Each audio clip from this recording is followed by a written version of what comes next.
subscribe to the channel and like. Happy viewing. Florida man pleads guilty to threatening Rep. Omar. David Hannon, 67, a supporter of former President Donald Trump, admitted sending Omar an email in 2019 threatening to shoot her in the head. A Florida man pleaded guilty Tuesday in U.S. District Court to threatening to kill Representative Ilhan Omar, Democrat Minnesota. According to a plea agreement, David Hannon, 67, a supporter of former President Donald Trump, sent an email to Omar in July 2019, after Omar and 3 other members of Congress held a televised news conference criticizing then-President Trump. Hannon entered a guilty plea before U.S. Magistrate Judge Christopher P. to a single count of threatening a federal official with the intent to intimidate and impede Omar and retaliate against her for performing her official duties. The charge carries a maximum prison sentence of 10 years and a $250,000 fine.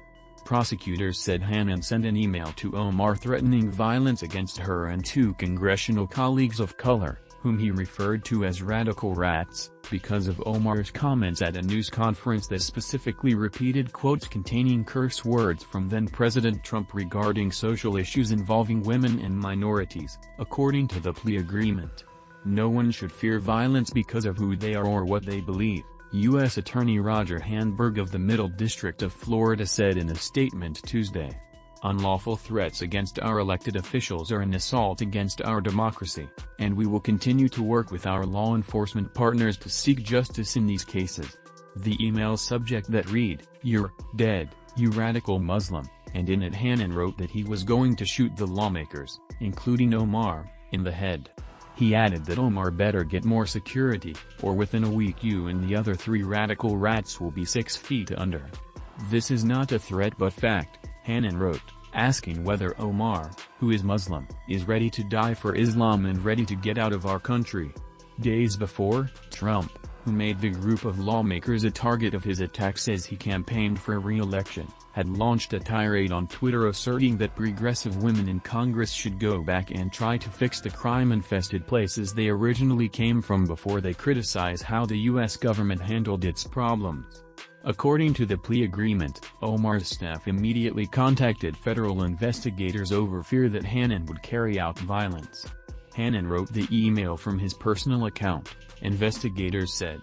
Hannon's lawyer, Michael Perry, defended his client's record since the 2019 email threat. Outside of that one incident, there's been no follow-throughs with any of the threats that he made. There's been no further threats. Nothing at all, he said.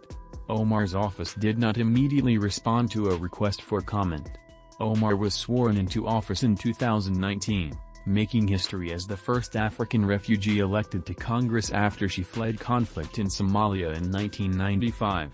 Omar is also the first woman of color to represent Minnesota and one of the first 2 Muslim American women elected to Congress. Threatening to kill our elected officials, especially because of their race, ethnicity or religious beliefs, is offensive to our nation's fundamental values, Assistant Attorney General Kristen Clark said in a statement.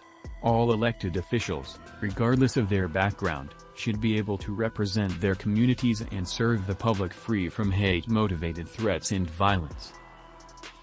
That's all, thanks for watching, and see you in the next video.